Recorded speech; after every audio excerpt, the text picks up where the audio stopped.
आज आता आपण 9व्या अध्यायाच्या शेवटी आलेलो आहोत. थोडस सांगणं जरूर आहे.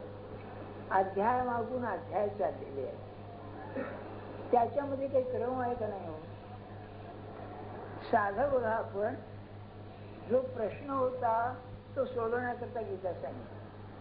नेहमी असं असतं, तत्वज्ञानाचा ग्रंथ आहे ना, त्याला समस्या असलीच पाहिजे. प्रॉब्लेम, क्वेश्चन नाही, हा प्रॉब्लेम. कृष्णमूर्तींचं एक वाक्य मला फार आवडतं बघा. Has life become a problem to you?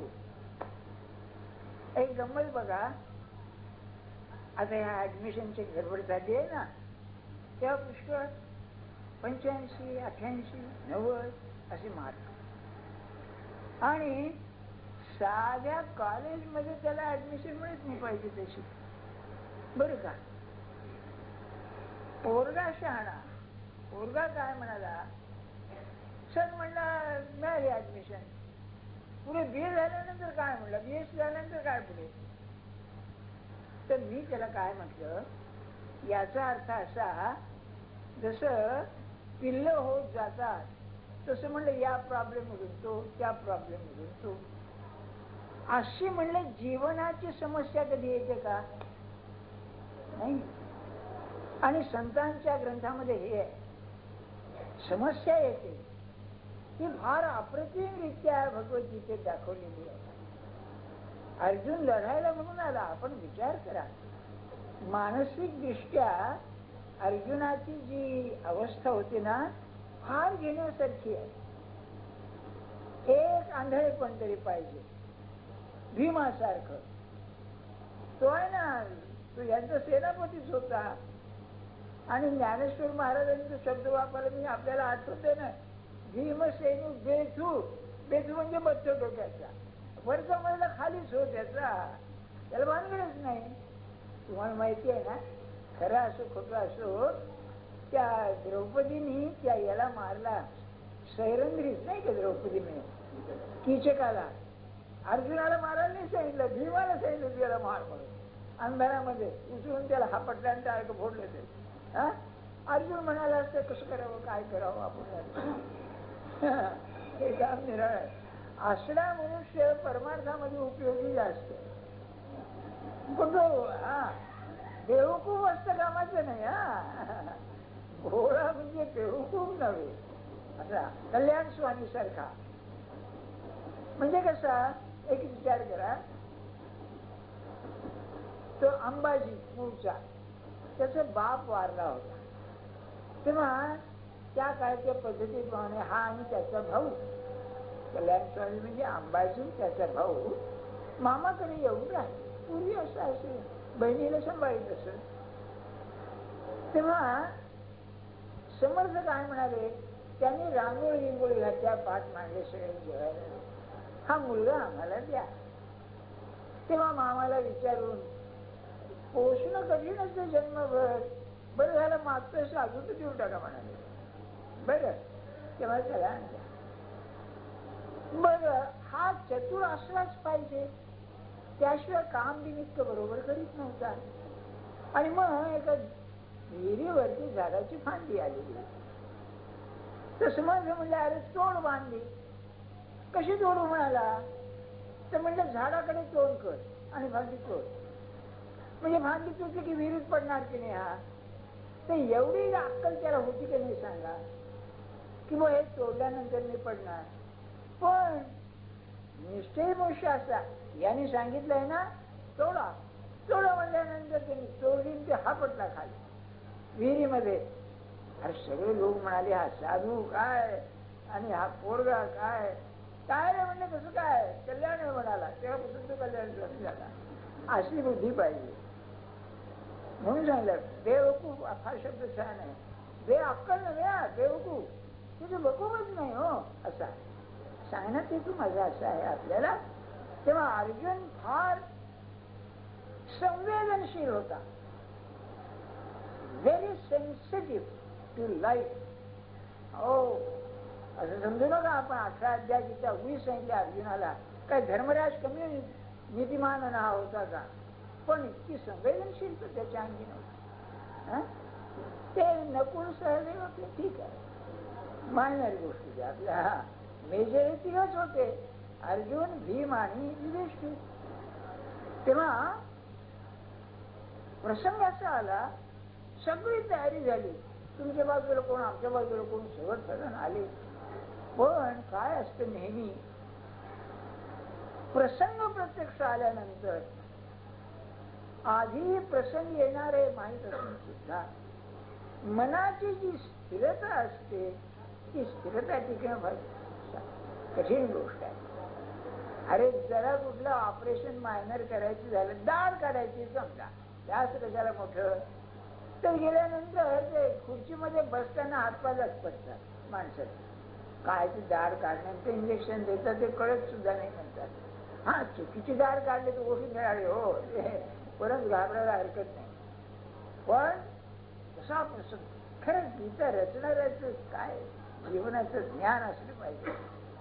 आला आणि काही नाही, साधी गोष्ट. युद्धामध्ये असं आहे, कोण आहे तिकडचे सेनापती, कोण मोठे मोठे वीर आहेत, हे काही नवीन नव्हे. नेपोलियन असं करायचा, 19 लढाया जिंकल्या बघा, एका हारला तो हारला. तेव्हा तो सैन्य जमली की डोंगरावरती जायचं शेजारच्या आणि शत्रूचं सैन्य पाहायचं, कशी रचना आहे, काय आहे, बरोबर डाव टाकायचं. तसं हा काय म्हणाला की सेनयोः उभयोर्मध्ये रथम स्थापय निश्चित. अरे भगवंता, दोन सैन्याच्या मध्ये माझा रथ घेऊन जा. का? यावदेचा निरीक्षेय, मी निरीक्षा करतो, पाहतो कोणाकोणाशी युद्ध करायचं आहे मला. हा नेला त्यांनी. नेल्यानंतर पाहतो तो काके माणूस असले, असे उपकार केलेले आमके तमके, अहो सगळे ब्लड रिलेशन्स, सगळीच आपली माणसं, ज्यांच्यावर उपकार केलेले, जे लहानपणापासून ओळखीचे, ते सगळे उभे इकडे आणि तिकडे. बरं, अर्जुन हा महारथी होता, अतिरथी सुद्धा म्हणा, म्हणजे त्याच्या ताबूत सापडल्यावर मनुष्य जगेल. आणि मग खरी पलटणी आली बुद्धीला की माझ्या हातनं यांचा संहार होणार आहे. त्याला खात्रीच होती की मी जिंकणार, म्हणजे त्याचा आत्मविश्वास, बरोबर जिंकणार. आणि माझ्या हातनं, त्याला इंग्लिश मध्ये फार छान आहे बघा, wedding through a pool of blood. सिंहासनावर मला जायचं आहे, रक्ताच्या थारोळ्यातून जायचं, तशी स्थिती होती. आणि तेच अर्जुन म्हणाला, नाही रे बाबा म्हणाला. कृष्णाने काय केलं, व्यासांची खुबी, अरे मी तुला शहाणा समजत होतो, आतापर्यंत तुला नव्हतं का माहितीये की यांच्याशी लढायचंय, आणि आयत्या वेळेला तू अशी घाण केलीस, तुला तर काय म्हणायचं म्हणाले. तरी हा गप्प. मग काय म्हणाले, अरे क्षत्रियाला शोभत नाही, अनार्य दुष्ट, आर्य माणसाला शोभत नाही, अस्वर्यम, स्वर्गाला नेणार नाही. तो म्हणाला तू काही म्हण, या भीष्मावर आणि द्रोणावर मला बाण मारणं शक्य नाही. आता काय करणार? बघा समस्या कशी आहे ती, मला तेच सांगायची आहे. कशी समस्या आहे बघा, काय करावं अशा वेळेला. त्याकरता गीता आहे. जीवनामध्ये माणसाला अशी काहीतरी समस्या यावी, आणि त्या समस्येमध्ये सांगणारा असला तर गुरु सारखा असावा. नाही मी सांगतोय कर, भानगड नाही. पण अति भाग्याची गोष्ट आहे असं असं. मग त्याला विचार, त्याला विचार, ज्योतिषाला विचार, आपलं विचार असेल पाहिजे. किंवा अशी ठिकाणी पाहिजे, मी राजीनामा देतो, माझी बायको प्रधान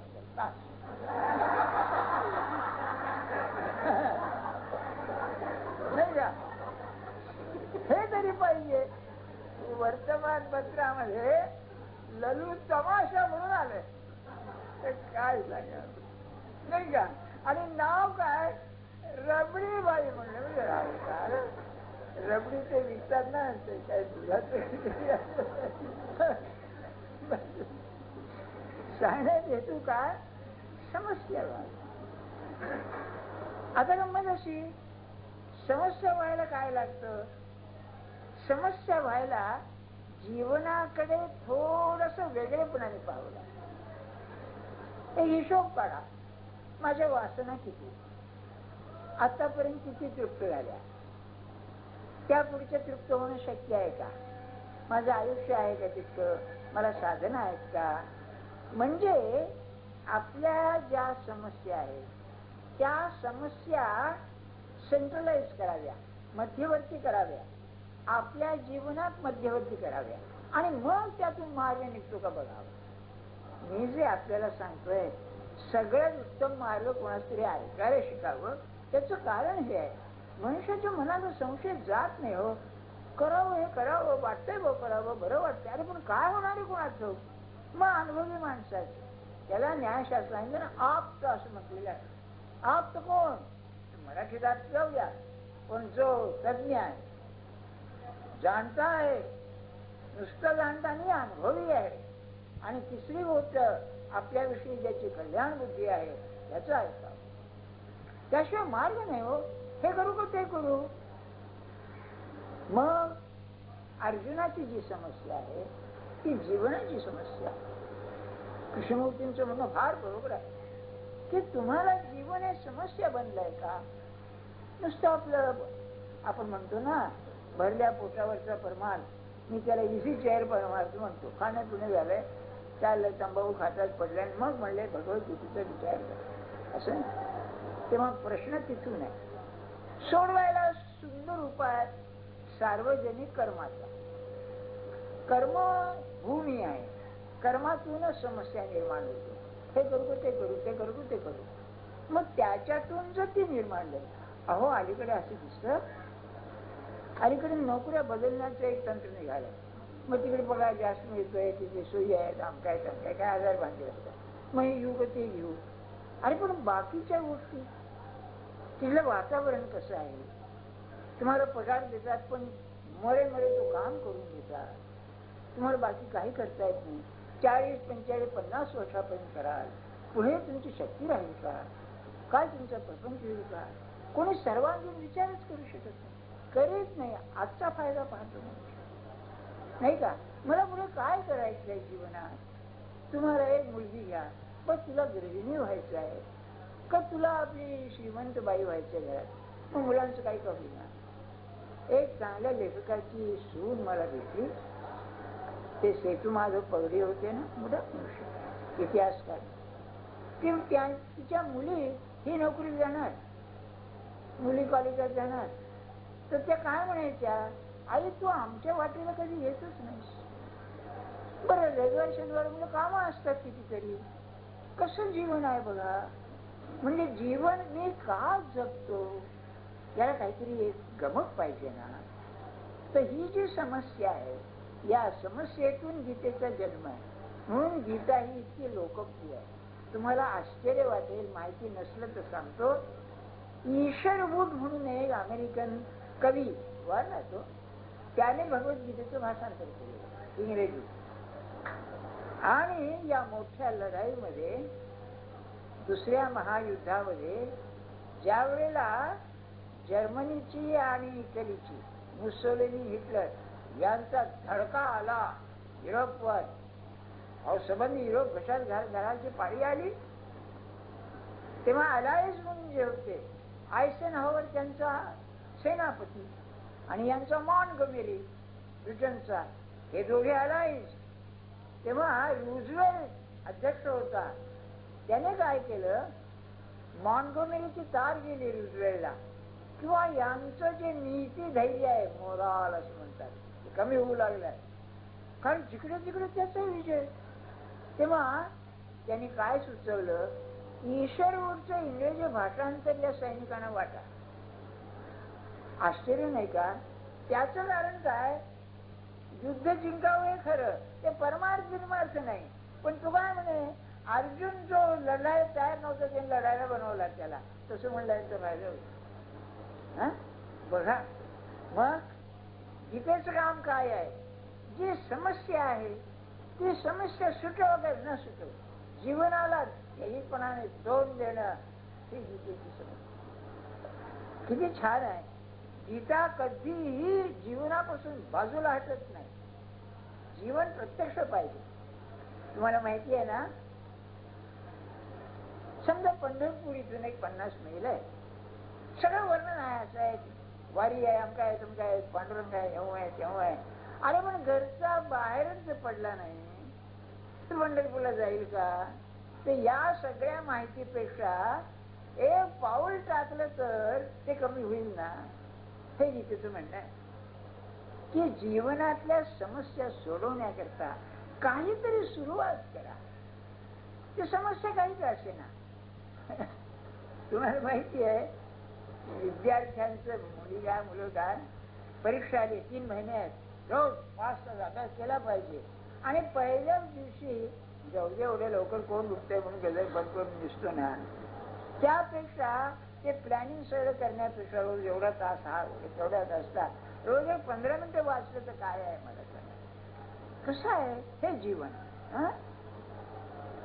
मला काय संबंध गीतेचा सारांश सांगायचा नाही आज, कारण गीता अर्धी झाली आता. तेव्हा सांगता सांगता सांगता 8व्या अध्यायापर्यंत आली. 8व्या अध्यायामध्ये अतिशय महत्वाची गोष्ट मृत्यूचा विचार. एक अतिशय प्रसिद्ध ब्रिटिश तत्वज्ञ आहे, तो सायंटिस्ट आणि मग फिलॉसॉफर. तेव्हा तो काय म्हणाला, सायंटिस्टचं ब्रीथ काय, फॅक्ट्स, वस्तुस्थिती काय पहा आणि मग ठरवा, है ना. तो म्हणला, what is the greatest fact of life? The greatest fact of life is death. तर मृत्यूचा विचार आज अतिशय महत्वाचा आहे. विकृत विचार नाही, त्यामुळे समजुतीचा विचार पाहिजे. पण तेव्हा येऊ शकतो, कुठेही येऊ शकतो. महाराजांचं तर म्हणणं असं की ज्याचा मृत्यू जेथे आहे तो ठरलेला आहे, जवळ कोण असणं ठरलेलं आहे, औषध पाणी काय व्हायचं ठरलेलं आहे. तर तो त्या ठिकाणी त्याचा त्या ठिकाणी तेच त्यासारखा जातो. काय तुम्हाला सांग, हे जर खरं आहे तर मग मृत्यूचा विचार केल्याशिवाय तुमचं तत्वज्ञान पूर्ण होतच नाही. ते आजच्या अध्यायापर्यंत आलो आपण. ओम इत्येकाक्षरं ब्रह्म. उपनिषदामध्ये सुद्धा ओम इत्येतात, या ब्रह्माची गमक काय आहे? ओम म्हणजे नाम, ओम. तर म्हणजे जो हे जे एकाक्षर ब्रह्म आहे, या ब्रह्माचं चिंतन करून या प्रजातितयं देहम, जो देह सोडतो सयाति परमांत, अंतकाली नाम येण्याचं हेतू आहे. हे झाल्यानंतर एकदम असा थोडा विषय बदलला. अहो, अंतकाली नाम यावं हे साधू संत तर जन्मभर सांगत आले. तुम्ही किती माणसं पाहिली त्याचे नाम घेणारे? विचार करा, आपल्याला काही अनुभव नाहीये त्याचा, नाही का बा मी असं केलंय म्हणायची सोय नाही तिथे. किती माणसं तुम्ही पाहिली की ज्यांची परिस्थिती सगळी चांगली आहे, पण अंतकाळी आहे, आता माझ्याशी बोलू नका. मला एक ग्रस्त माहिती आहे, ट्युशन मास्टर होते, 35,000 पगार, गरिबीची ही. तेव्हा 2 दिवस आधी बायकोला जवळ बोलावलं, 2 मुलं त्याने बोलावलं, आणि गरीब माणूस, पण त्यावेळेला पैसे खाणं इतकं कायदेशीर झालं नव्हतं, साधा नव्हता. तेव्हा सांगितलं की बा मुली 2 त्यांच्या लग्नाकरता एकीच्या नावाने मी 2,000 रुपये ठेवले आहेत. मुलगा इंजिनियर शेवटच्या वर्षाला होता, त्याला सांगितलं तू होशीलच. तेव्हा दुसरा मुलगा होता, तेव्हा ते काय म्हणाले, माझी इच्छा अशी होती की हा डॉक्टर व्हावा, पण तसं काय महाराजांची इच्छा तशी नाही म्हणाली. आणि मला सांगायचं त्यांना जलोदर झाला होता, आणि पुढे मग ते कोमामध्ये गेले आणि म्हणाले आता माझ्याशी तुम्ही बोलू नका. मी आपल्याला एक प्रेमानं प्रश्न विचारतो, आपल्यावर जर हा प्रश्न झाला तर इतकं शांतपणे गप्प बसू का आपण? खरं विचार करा. अरे त्या याचं काय झालं, त्याचं काय झालं, असं कसं झालं, तसं कसं झालं, हा मला औषध का लागू पडत नाही, आमको हजार हा फार कठीण आहे. अंतकाळी मृत्यू आला असताना आज जाणीव होते की आता आपण जाणार, तेव्हा त्याच्याशी शांतपणे तोंड घेणं मोठी गोष्ट आहे. आणि हा परमार्थ आहे. मी तर असं म्हणेन की परमार्थ खरा तिथे की शांतपणे आम्ही आता येतो बरं का, मला उदाहरण माहिती, नामदार गोखले होते ना टिळकांच्या वेळेचे, तर त्यांना हाच हा होता. त्या काळी त्याला हे म्हणत नाही, हा टीव्ही वगैरे नव्हता असं. तेव्हा हरिभाऊ आपटे मराठी कादंबरीकार त्यांचे मित्र अतिशय, ते त्यांच्या जवळ होते. त्यांना एक मुलगी होती फक्त गोखल्यांना, बाकी काही नाही. आणि आम्हाला माहिती म्हणजे त्यांचं एक गणित होतं गोखल्या, इतकं कठीण गणित बाबा, असं वाटे कोण ग्रस्त आहे हा गणित घेणारा. तेव्हा तर ते जेव्हा ते जवळ आले मृत्यूच्या, तेव्हा हरिभाऊना बोलावलं. हरिभाऊ आपटे, हरिभाऊ आपटे त्यानं बोलावलं की हरिभाऊ माझ्याकडून झालं तेवढं मी केलं. ते पार्लमेंटचे मेंबर होते बरं, आणि तुम्हाला मी सांगितलं असेल एखाद्याला काय इंग्लिश बोलायचं, मराठी लोकांमध्ये इतकं इंग्लिश बोलणारा दुसरा म्हणजे जयकर, बाकी आमचं काय इंग्रजी बोलायचं. जसे मराठी लोक हिंदी बोलतात, मैं स्टेशन को जोर से पळ्या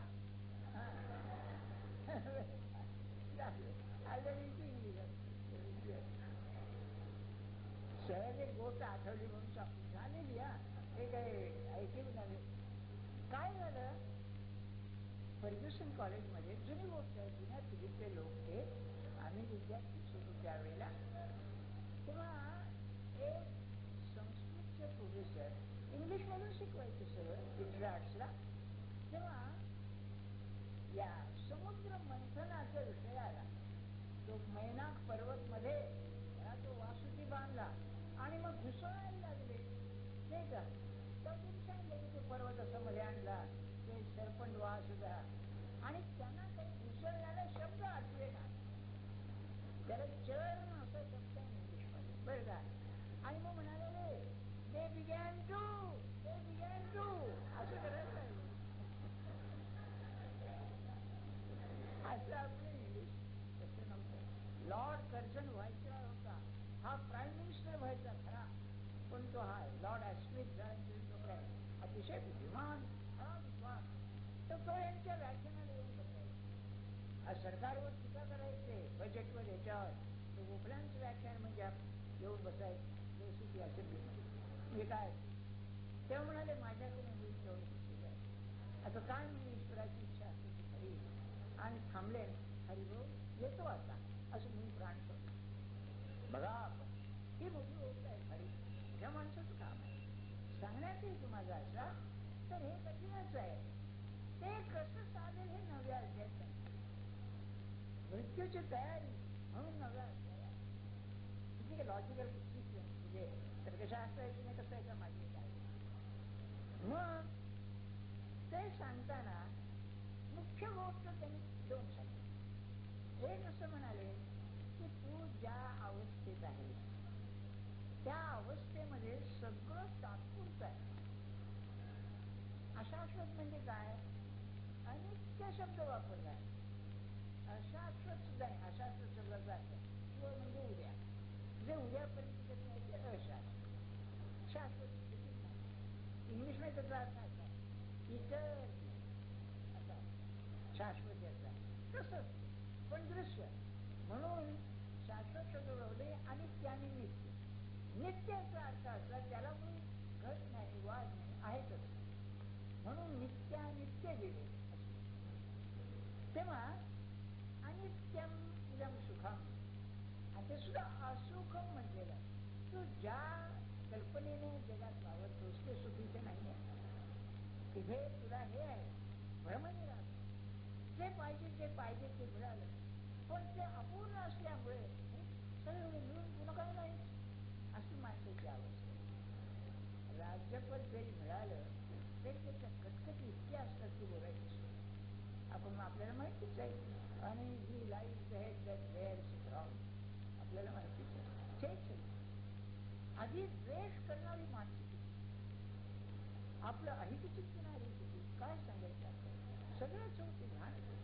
आपल्या भोवतालची माणसं सुद्धा कोणावर भरोसा ठेवावा. एक उदाहरण सांगतो, गमतीत सांगतो उदाहरण. गमतीचं म्हणजे विनोद म्हणून नव्हे.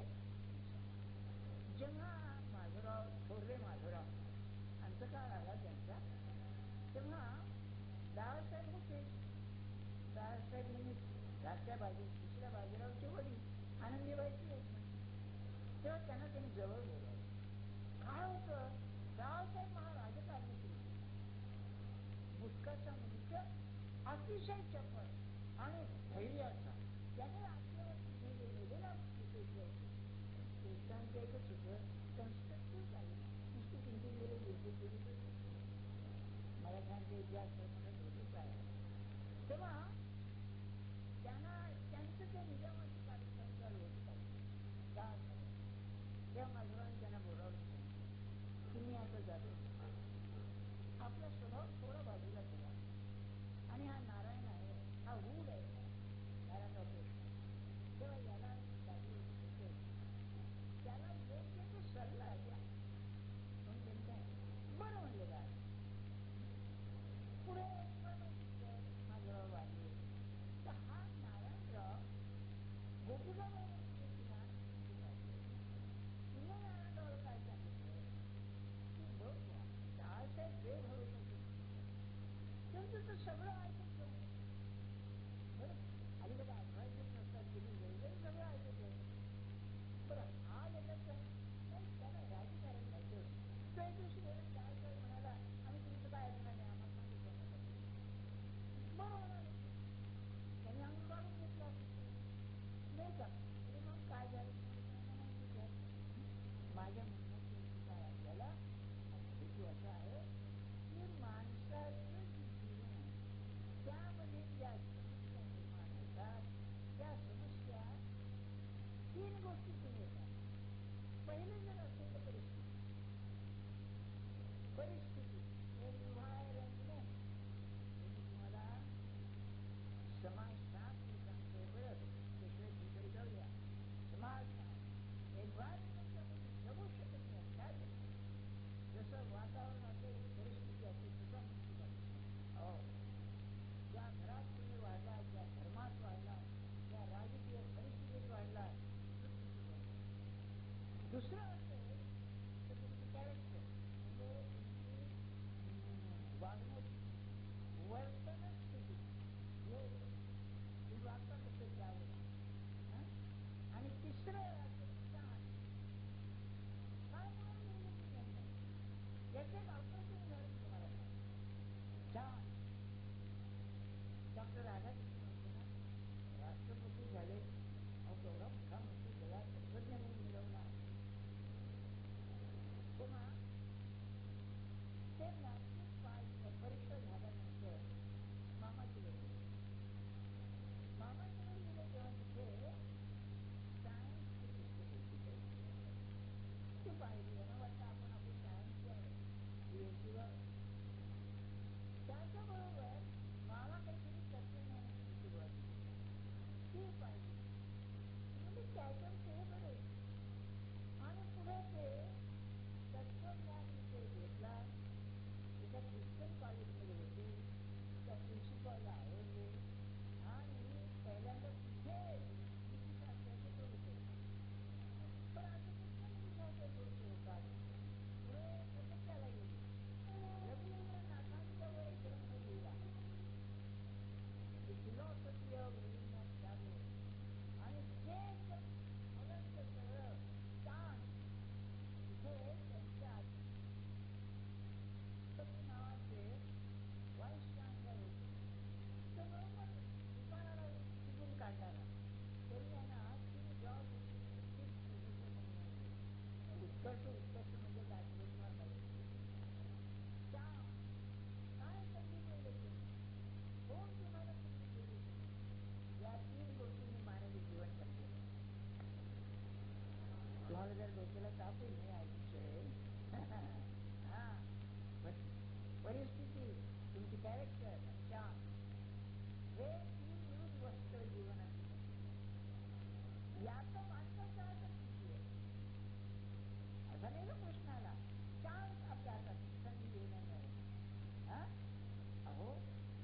उत्तमा करून ज्ञानेश्वरी ऐकायला मिळणं हे मी तुम्हाला साखरे वाटून सांगतो. त्याने 40 दिवस उपवास केला आळंदीला त्या झाडाखाली, आणि ज्ञानेश्वर महाराजांनी स्वप्नात येऊन सांगितलं, बंद कर, तू सांगशील तोच माझा अर्थ आहे. आणि तेव्हापासून सांगू लागले. तू सांगायचे साखरेचा, तर त्यांचे जे पूर्वज होते ते साखर वाटायचे, त्याचं नाव साखरे जोशी खरे त्यांच्या आईला. तेव्हा वर्षानुवर्षी चालायची ज्ञानेश्वरी, आणि सांगण्यामध्ये थोडी तर होतीच. तेव्हा एक भिडे नावाचे ग्रस्त होते. ते म्हणाले, ऑफिस एवढे सांगता, मी घेऊन घेऊ का? त्या म्हणाले. तेव्हापासून ज्ञानेश्वरीचा अर्थ सुरू झाला. आता याला काय उत्तर आहे मला सांगा? सहज होणार आहे, नाही का? तेव्हा पहिले अडचणीचा परिचय, त्यात किती गोष्टी मिळू शकतो. समजा तुमच्या शेजारी एखादा गवई आहे, आणि तुम्ही लहानपणी गाण्याची आवड आहे, आणि आलं लागे आवड तिकडे, तर गाणं शिकला, काय म्हणा, पण आणखी काही संगीत जमत नाही. एक टोपरे बुवा म्हणून ते होते वेळेवर, त्यांच्या घरी सुद्धा नाथांची एक पासून 8 स्त्रियाचे कपडे तुझ्या अंगावर झाले त्या वेळेला. मग त्यांना स्फूर्ती कमी होते, त्यांचा घाटा. तर बसले बुवा म्हणून जे होते महाराष्ट्राच्या स्थितीचे जवळ, त्यांच्या घरी सोबतीला कामाला एक पोरगा पाहिजे. ते खिडकीवर जायचे, मुलगी घरामध्ये आई बायको शास्त्रीमध्ये राहायचे ग्रंथ. तेव्हा याला शिकवणे काही ठेवला गेला, तर त्यांच्याकडे हा शिकला चोपडे बुवा. तो इतका चांगलं गायचा की ते काही काही मुसलमान गवळी त्यांचं ऐकायला यायचे विचारले. तर त्यांची आई सुद्धा इतकी तयार झाली की एखाद्या चुकीचं गायला लागला, नाही रे हा आत्ता जातो, बाईचं काम कसं सोय झाला हे परिस्थिती. तसं एखादं तुमच्या शेजारी भजन करणारा वारकरी कुठे असेल, पहिल्याला ते येतात भजन, काय एखाद्या उभी रामकृष्ण हरी म्हणतो आहे काय भानगड, आणि पुढे मग संस्थानाचे धक्के बसल्यानंतर बरोबर आहे बाबा असं वाटतं. दुसरं कॅरेक्टर माझीशीर माझं वागणं, आणि त्या आपल्या हातात नाही. कोण कसा भेटेल, तुम्ही मुंबईला आलात, नोकरी लावून देणारं कोणीतरी भेटते, घर देणारं कोणीतरी भेटते, काय हो याला काही उत्तर आहे का? तर त्यापैकी भगवंताच्या प्रेमाचा भाव निर्माण होण्याकरता माणसाला परिस्थिती आणि ज्ञान संधी या 2 वेगळ्या गोष्टी आहेत. माणसाने आपल्याला तयार करणं हा मुख्य भाग आहे. हा 9व्या अध्यायाचा विसरू नका, कारण तुम्ही स्वतः केल्याशिवाय होणारच. किती परिस्थिती चांगली आहे, घरामध्ये बाप चांगला असताना सुद्धा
दोघे एका झाडावरच आहेत त्या विश्वाच्या, असं उपनिषद सांगतात.